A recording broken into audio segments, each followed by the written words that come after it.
The CEO and founder of Team Sheed Productions, a company dedicated to advancing inclusion in television. He's the showrunner and EP of Netflix Wags to Riches. Watch it. He's co-creator of Deb's House with music mogul Deborah Antony. New episodes tonight. There you go. His career spans from 7 Days in September and What Not to Wear to The Real Housewives of New Jersey and Black Ink Crew. He's brought important stories to life with projects like BET's Don't Sleep and YouTube Originals' A New Green Book. He's a stand-up comic. He's a mentor. He champions the next generation of diverse storytellers as a board member of Launchpad and a hosting judge at the Montclair Film Festival. His work has taken him all over the world. I know we're in for a treat with having him as our inaugural speaker today. Welcome to the stage, Rasheed J. Daniel. Keep it going. Come on.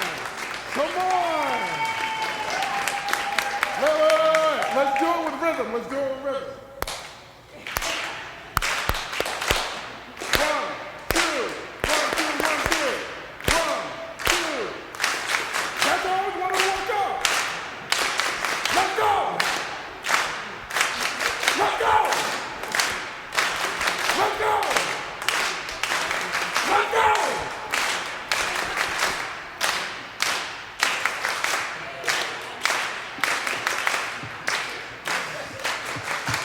You can stop now, it's cool. Oh man, yo, thank you guys. Give yourselves a round of applause. It's way earlier than I thought it was gonna be. I was hungover 2 hours ago. And I'm sober as hell now, but the mic stand isn't. Who's from Jersey in the room? Make noise if you're from Jersey. Who moved to Jersey to escape Brooklyn? I moved to Jersey, but I wasn't escaping. Right. You was escaping a little bit, girl. Look how happy you are at Lackawanna Plaza. Look how cozy you feel. My kids walk out the house in Montclair and just run up the block like it's 1985. I love it. It's so safe here in Montclair. Can we do a Jersey test to warm us up? I got a 3-round test. Y'all ready for it? In Jersey, we real serious about our music, okay? So if I'm at a diner and I said the phrase, just a small town boy living in a lonely world. Living in a lonely world. Who got it? He took the midnight train going everywhere. Okay, we warming up. All right, what about hip hop? If I was in Ridgefield Park, New Jersey, okay, and this brother came on the radio and he said, I'm Rob Bass and I came to get down. I'm not internationally known, but known to rock this microphone. because I get Stupid. I mean, Outrageous. stay away from me. Because I'm contagious. No, I'm the man. No, not Loser. ladies MCs is what I Chooser. ladies love me, girls adore me. I mean, even the ones that never saw me. Like The way that I rhyme at a show. reason why. Man, I don't know.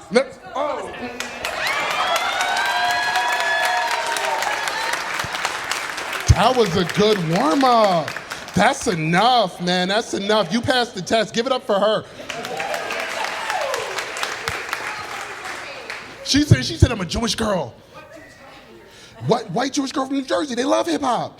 That's a big part of my stand-up set. I got half Jewish children. They get down with us, man. We go crazy with that. Okay. So the reason I wanted to do a Jersey thing is because I'm like a nomadic person to Jersey, okay? And Michelle, wave your hand, Michelle. When Michelle told me, hey, do you want to host Creative Mornings? I was like, for what?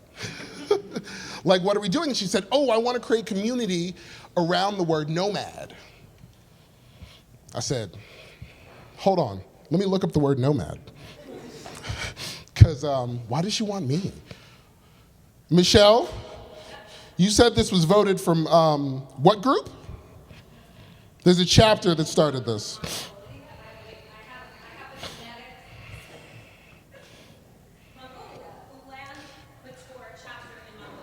Somehow, a stand-up comic from Montclair was going to be a nomad in front of all these peoples at a train station. Okay, cool. Nomad. Noun, a member of people having no permanent abode, who travel from place to find fresh pasture for their livestock. Michelle thinks I'm homeless. I said, but I live on your block. You've seen my half-Jewish children. You know I'm down. You know I got a place to live. Like, why am I talking about being a nomad? Texted Michelle, I said, Michelle, you think I'm homeless, girl? And she said, no. Quote, text back, I think we see you as a jet setter / traveler. She used a slash, y'all. Not a ... a slash. You're always someplace fabulous. Good save, Michelle. Good save. Good save on me not being completely homeless.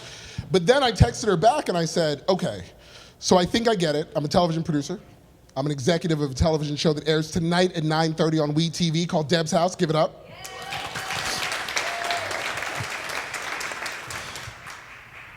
Last season, we looked for the #1 hip-hop artist in America. Okay, you can try out. This season, we're looking for the #1 R&B star. Okay, so Deb's House, 9:30. It's premiering tonight. Who gonna watch it? Maybe you missed the memo. I got 2 kids. Who gonna watch it? So I also, last summer, I was in Miami and I did a show called Wags to Riches for Netflix. So I lived in Miami for the whole summer. That sounds like a good time, right? Until it's freaking horrible. Until it's horrible. It sounds real hot, don't it? It sounds real hot, and it was, okay?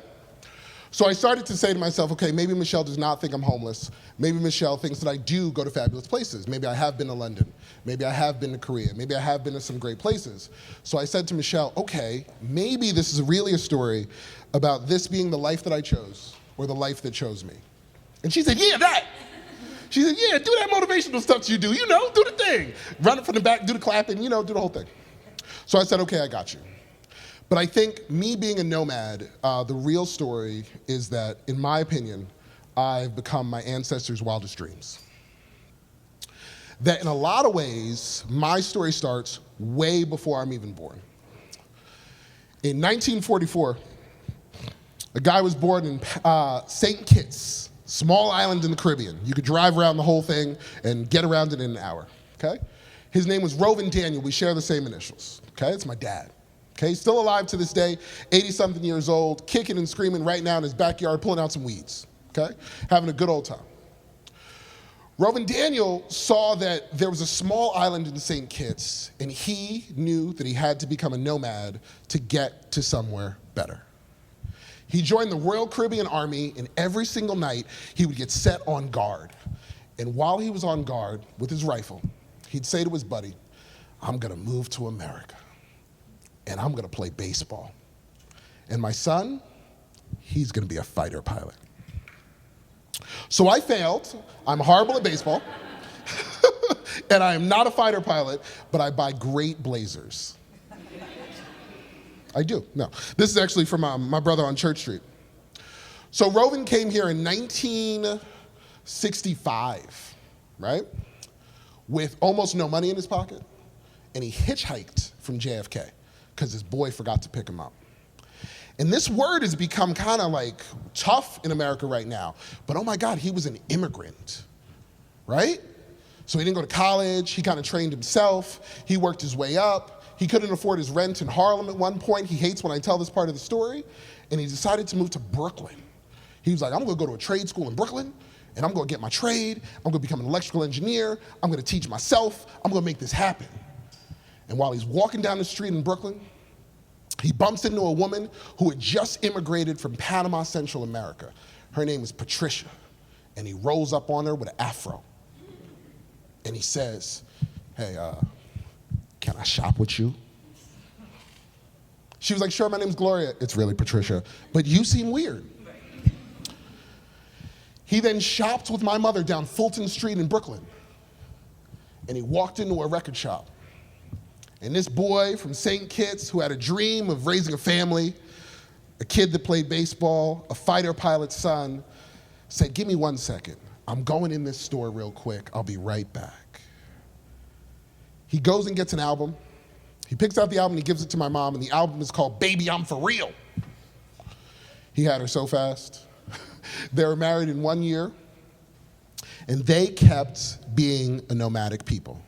Being two immigrants, they got their citizenship.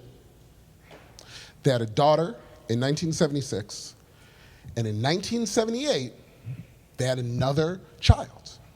They thought it was gonna be another daughter. Her name was Rasheed.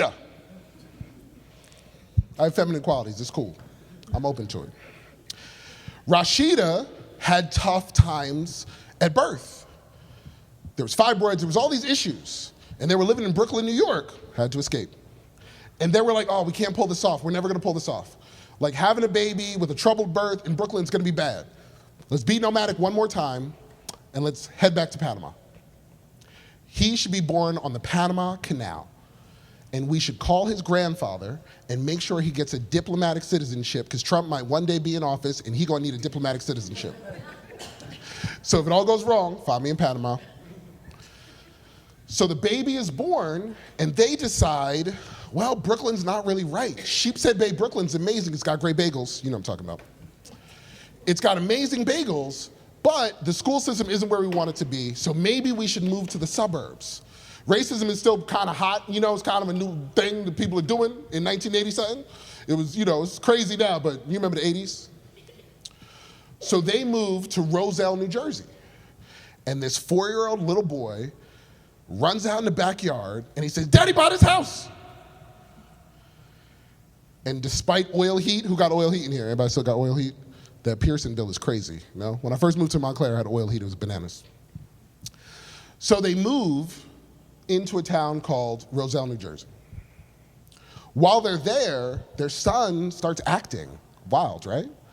And he starts picking up a take for show business and things like that. And dad again decides one more time to be nomadic. And in 7th grade, he says, my kids need a new town. We're gonna sell our 4-bedroom house, and we're gonna move into a townhouse, and we're gonna just uproot everything one more time and go to Old Bridge, New Jersey.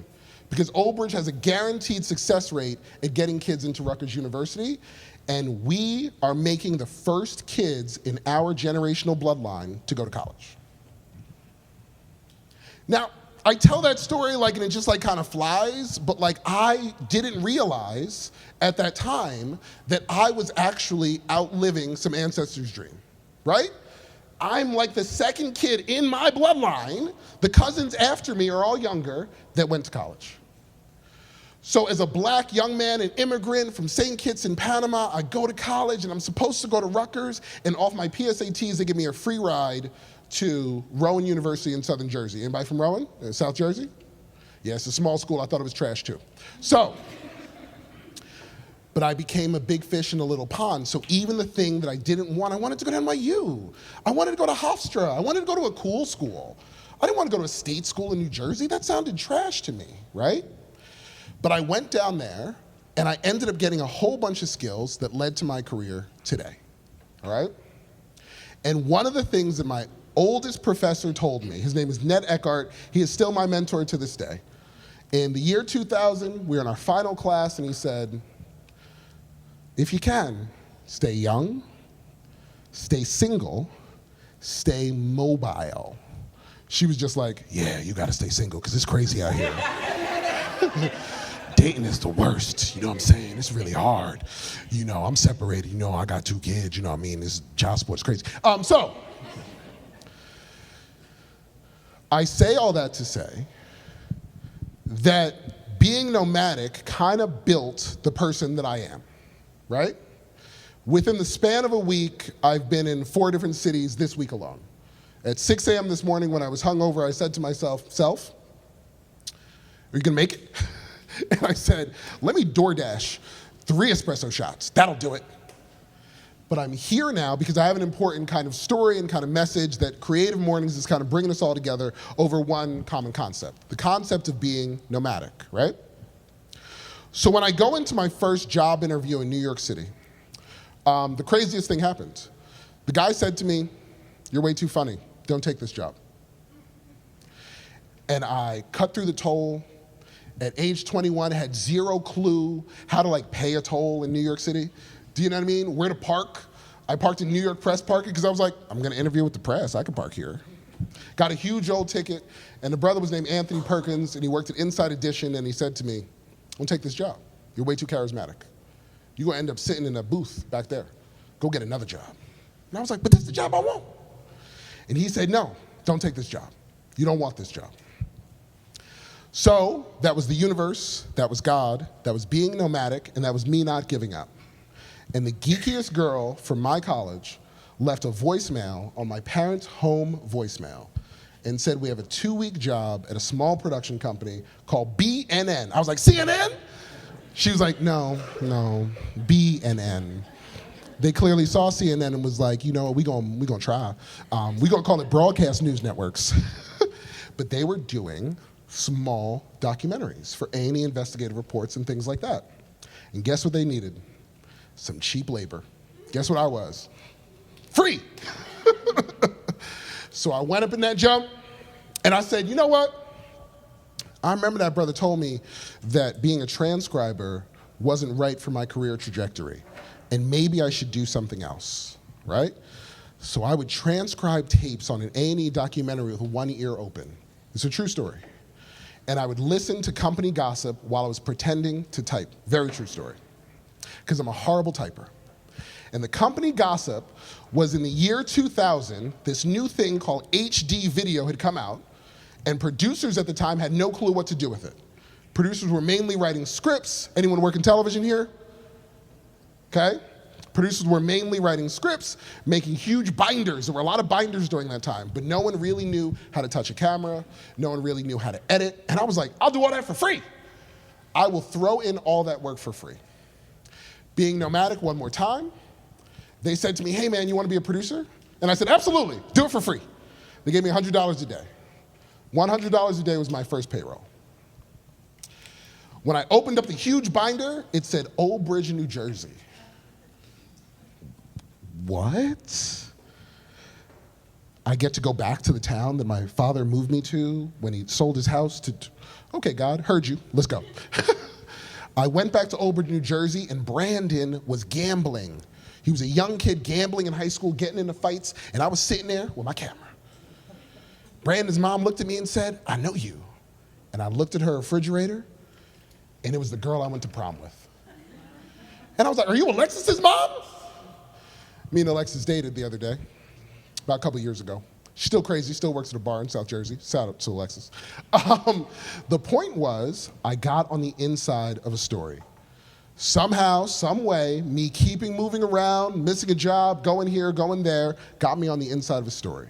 At the age of 21, I had credits at A&E Investigative Reports. I had credits at MSNBC Investigated. I was still mostly single, and I was still mostly mobile, and I still didn't have any children. This thing called September 11th happened, and my boss said to me, the Empire State Building is next. Take a camera, you should go. It's a terrorist attack. What'd my dumb ass do? I'm going! Ran off, got a great scene, a couple great scenes that week that ended up in a film called 7 Days in September. I'm now 22. At the age of 22, they're sending me all around the country to premiere this film. On 9/11 from Boston's Logan Airport, they said, would you like to go premiere the film at the Boston Film Festival? The same place where the planes left from? I said, sure, absolutely, I'm going. Because 1 year later, from that crazy nomadic move, the New York Times wrote me up as the most moving moment in this very moving film was captured by Rasheed J. Daniel. He's a filmmaker. I'm like, I'm 22, I'm a filmmaker. Thank you. I'm 46 now. It's been a very long career, okay? One of the things that keeps happening is this idea of nomadic movement, okay? So everybody loses their job in 2001 and 2002 because the economy tanks and the world gets really weird. So once again, I have to become free labor. But I have to become free and affordable labor to a group of people who moved in with shows like, I don't know if you remember them, they're called The Bachelor, The Weakest Link, and they were all British. And the British kids loved the fact that I was funny, still funny, that I knew where the parties were, but that I also had a documentary reel that told a story, and I had never worked at MTV. So it was my dream job to like hang out with the rappers and like go kick it at MTV. But because I had done heartfelt documentary, the Brits were doing a show called What Not to Wear, and again, I bought great blazers. And I walked in that mofo and acted like I was 35. And I said nothing about my age. I was 24 years old. And they said, would you like to talk about the show? And I said, absolutely, we're gonna change the lighting plan. We're gonna up the storytelling. We're gonna have more emotional traction. I called my girlfriend at the time who was 8 years older. And I said, why is this show good? And she was like, ooh, talk about the motivation of the emotions. And I said, on it, got it. They sent me down to Atlanta. While I'm in the airport in Atlanta, I'm running a team of probably about 5 other associate producers and directors. And I walk up to Hertz, like I own the place. Gave him my idea and I said, hey, we're gonna do this later. But yeah, this is gonna happen, it's gonna happen, it's gonna go down, it's gonna go down. Okay, cool, it's gonna happen. Hertz turned to me and said, you can't rent a car. You're 24, loser. And I said, eeky peekies, but the BBC gave me a whole director job. I'm gonna need to figure this out.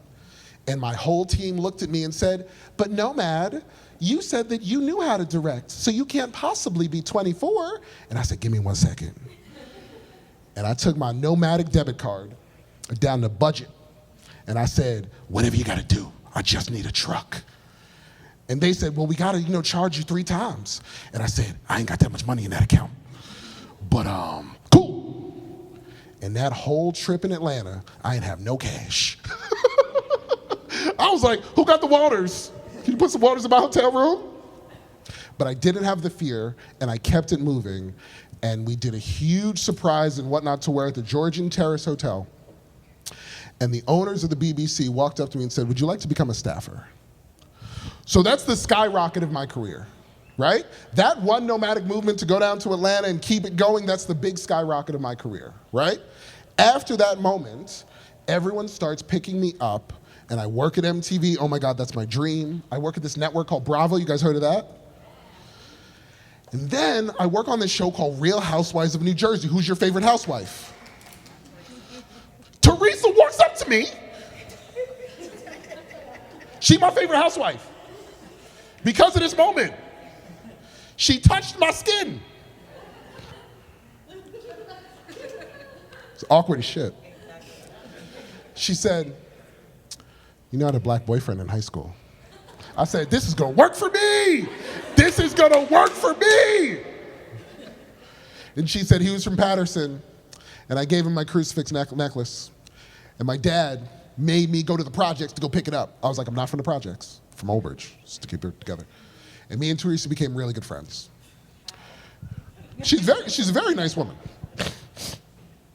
And I think she's a little smarter than people realize, honestly. I think that if you want my 5-second speech on reality TV, my 5-second speech on reality TV is I think the people that have done very well at it have a strategy, right? That most people who I'm filming nowadays think that they can control their narrative, control their nomadic nature. Because we have so many cameras, because we have so many phones, so many people think that the universe is not giving you gifts.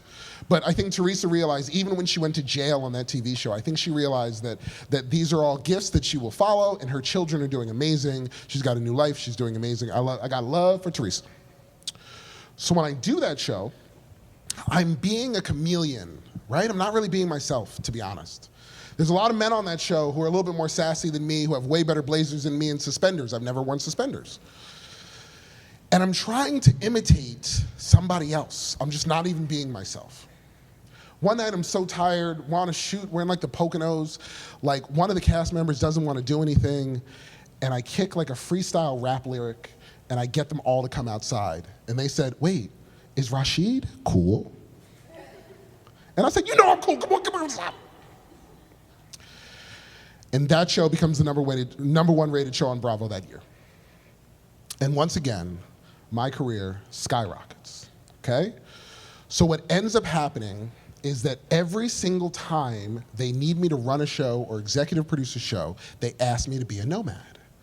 We've got a great show for you. It's about women who are preachers in Ohio. Want to go to Ohio for 3 months? We've got a beautiful series. It's shooting in Korea. MTV called me and said, we are no longer filming large format shows in America. We have a race issue on Teen Mom, and we need a black guy. Do you want to go to Colombia? That's why Michelle thinks I'm fabulous, okay? But every single one of these times, what did I have to say? Yes, and how much you paying me because I got an agent now and don't play that game from 2000, okay? So you want to book me, it's going to be real hard. And a friend just came up to me and she said, how are you still working? The industry is really tough. Television's really tough right now. A lot of my friends are getting laid off. There's a lot happening. And I kept saying, and I keep saying, that one of the reasons I keep working is because I've crashed, I've fallen, I've gone down, I've gone up. I've had red carpet premieres last night for a show that's premiering at 9:30 on WeTV. Be sure to tune in. You can applaud, it's okay. And I got to the point where I said, if I keep my body in motion, if I keep moving, then perhaps I'll keep it going. So in 2023, the whole entire world had shut down.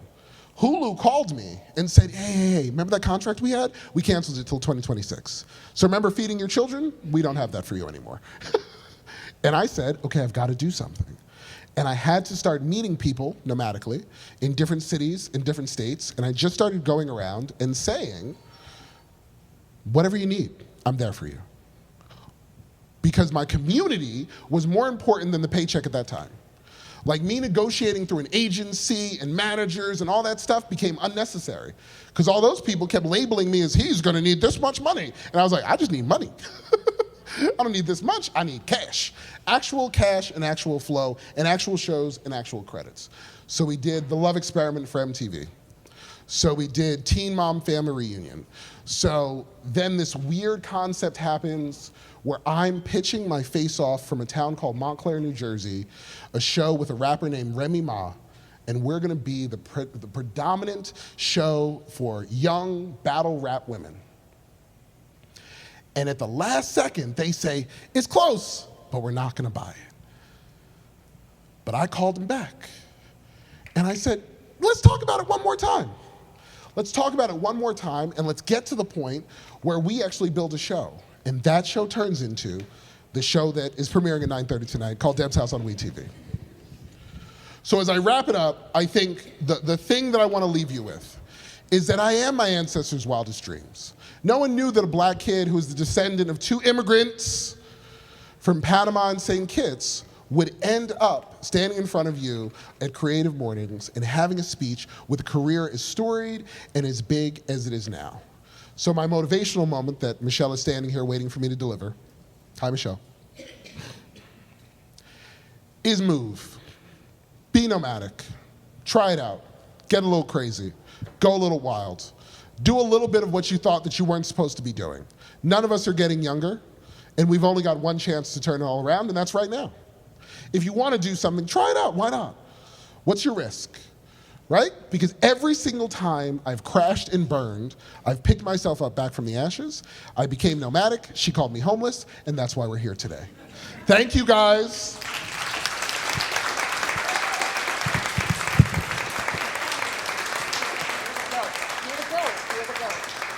Oh, we're doing Q&A now? We're doing Q&A.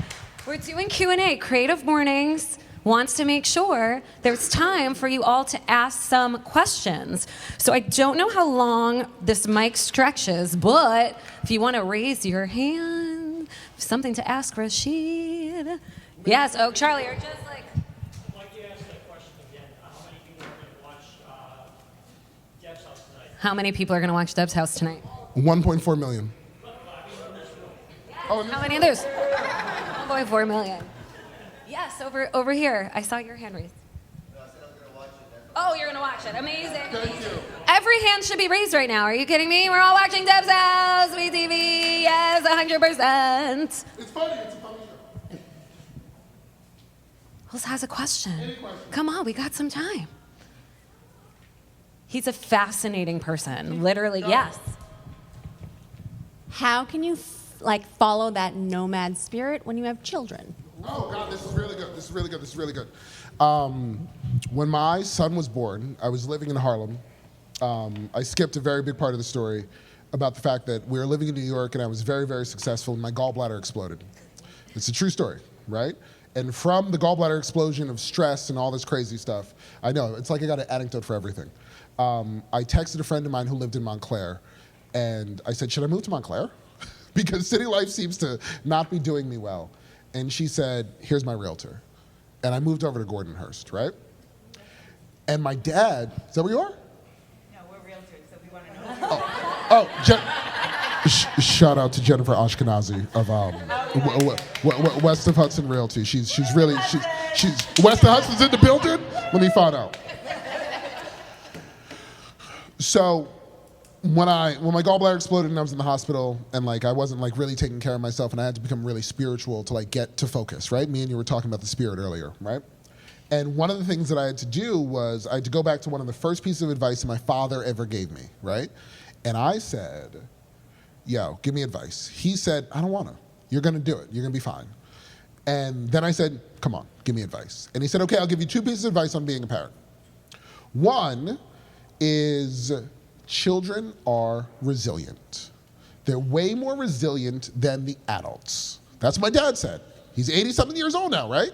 And he said, adults tend to get anxiety and they tend to flip out, especially about change. And they get really freaked out. But if you ever notice your kid, if you've got young kids, I got a 9-year-old and a 6-year-old, they'll have a freak out, and 13 minutes later, they're like, what are we doing for lunch? They don't care, right? Because the child's brain, obviously, I'm no psychologist, is moving constantly and growing constantly and things like that. So his number one piece of advice was, kids are way more resilient and we are the ones who are stuck. So if you can, you know, there's a large world in which you can move around. I get it. You know, I mean, I'm rooted in Montclair, but I still move around constantly. I've got a good co-parent who hooks me up. Shout out to her. She lived down the block. But on the other side of it, he said, there's going to come a time when you feel like you can't make it, where it sucks, where you crash and burn. He said that. He said, I once had to commute 6 hours a day just to get to work, like back and forth. Like, it brings tears to my eyes, right? Because those are the moves that like has me sitting up here, right? And he was like, and guess what? We're hanging out smoking a cigar right now. Like, and we made it. So I don't know if I answered your question, but it's about pushing through at your passion, in my opinion, more than anything else. Amazing. We got time for 1 or 2 yes. What is a little bit about your creative process and maybe a moment where you were facing fear in bringing something to life, and how did you move through that experience? So during the 2012 election, Madeline Smithberg, who created The Daily Show, wanted me to direct a show called Don't Sleep on BET. So it's a black company, so I should have been okay, right? So I walked into BET LA, and the writers from the Boondocks had wrote it. TJ Holmes had just left CNN. This is before the Sleeping with Someone Else scandal. And we were doing really funny commentary on Democratic, Republican, like the election. I think we kind of helped Obama win the election, just to be honest, right? So we film it all in Los Angeles, right? And it's a great team, and everybody loves each other, and everybody's wild cool. And then a business decision gets made, and they move that show to New York. And they shrink the studio, and they change the entire staff, and the whole thing becomes union. And I'm the young kid in a cool blazer around a bunch of older Italian men who are union, who could care less about me, okay? And I get scared. The brother who runs the studio sees me walk into the studio, and the first words he says to me is, he goes, are you scared? I swear to God I was.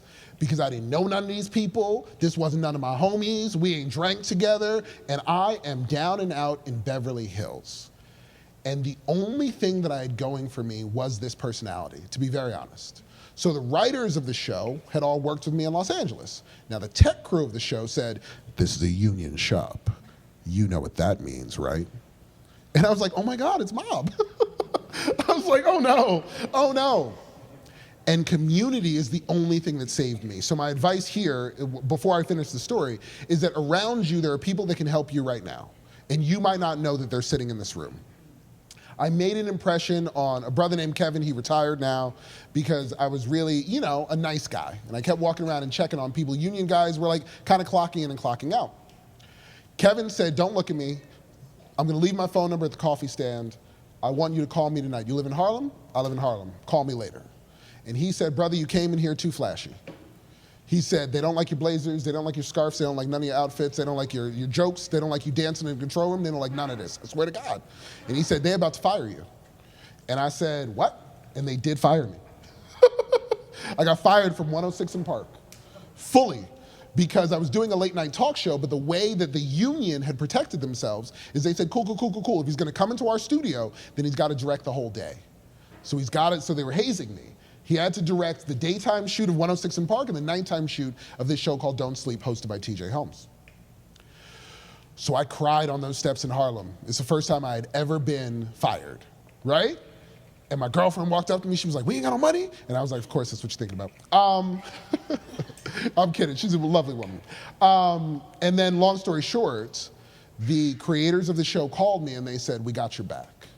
And they said, we are gonna have you work a full day, but you're gonna come in the writer's room and you're gonna be writing all day long, and then you're gonna direct the show, and one of us is gonna stand next to you in that control room when everyone's attacking you, and we're gonna be your buffer. You go back to doing your thing. So, your start of your question was, what's my creative process? I named my company Team Sheed, because without your team, you're nada. Me running solo in a room full of sharks by myself, I was getting burnt. Amazing. I think we have to end it there.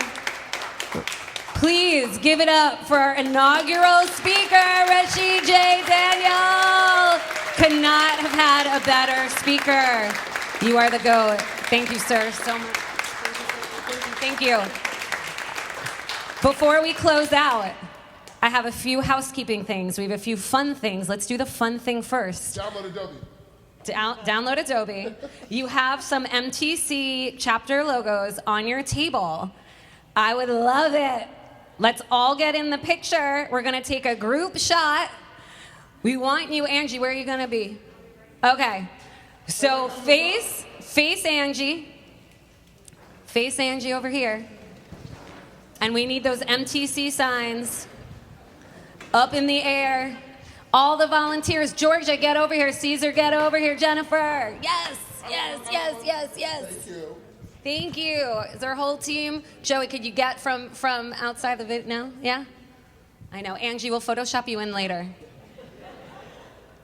Yes. Everyone say, Creative Mornings Montclair! Creative Mornings Montclair! Amazing. Thank you, everybody. Thank you.